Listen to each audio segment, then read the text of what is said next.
ভালো লাগছে এই কারণে যে মানে শিল্পীদের সব থেকে বড় জিনিস কি, মানে যদি আহ, গান বা সিনেমা যাই হোক, মানে যার যেটা কাজ,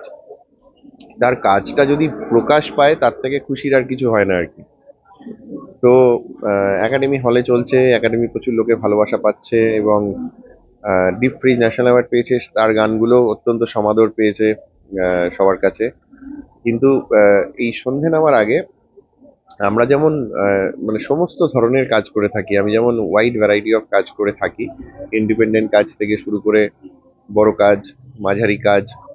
তো সন্ধে নামার আগের যে সব থেকে বড় মজাটা সেটা হচ্ছে যে কৌস্তবদা ছবিটা খুব অন্যভাবে বানিয়েছে, মানে আমি বারবার বলছি, এটা না দেখলে বোঝা যাবে না। আমি যখন প্রথমবার মানে ছবিটা দেখেছিলাম আমি চমকেছিলাম। তো ছবিটা অন্য টাইপের বানানো, এবং সন্ধে নামার আগের গান আমার কাছে এই কারণে স্পেশাল, তার কারণ হচ্ছে যে ওইভাবে না সন্ধে নামার আগের গান, মানে আমি সন্ধে নামার আগে মানে একটা একটা করে বানানো হয়েছে, মানে এরকমও হয়েছে, আমি বলছি খুব অনেস্টলি, কৌস্তবদা জানে যে আমি যে গানটা গেয়েছি দূরে বহু দূরে, সেটা বহু প্রডিউসার, মানে এখন চলতি সিনেমার প্রডিউসাররাই আমাকে বলেছেন টেক্সট করে যে এই গানটা আমার জন্য প্লিজ লক করে রেখে দাও। কিন্তু ওরম তো হয় না, আমরা যখন কোনো ছবির জন্য গান গান বানিয়ে ফেলি বা কারোর জন্য গান বানিয়ে ফেলি, গান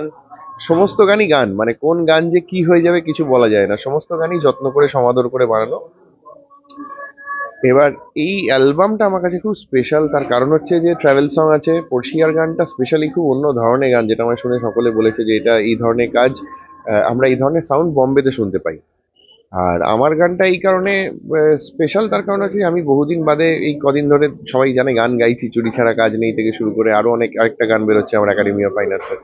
তো এই অ্যালবামে আমি দুটো গান গাইলাম, তো অনেকদিন পরে আমার প্রচুর গান বেরোচ্ছে, এটা ভালো লাগছে আর কি, মানে প্লেব্যাকটা আবার হচ্ছে।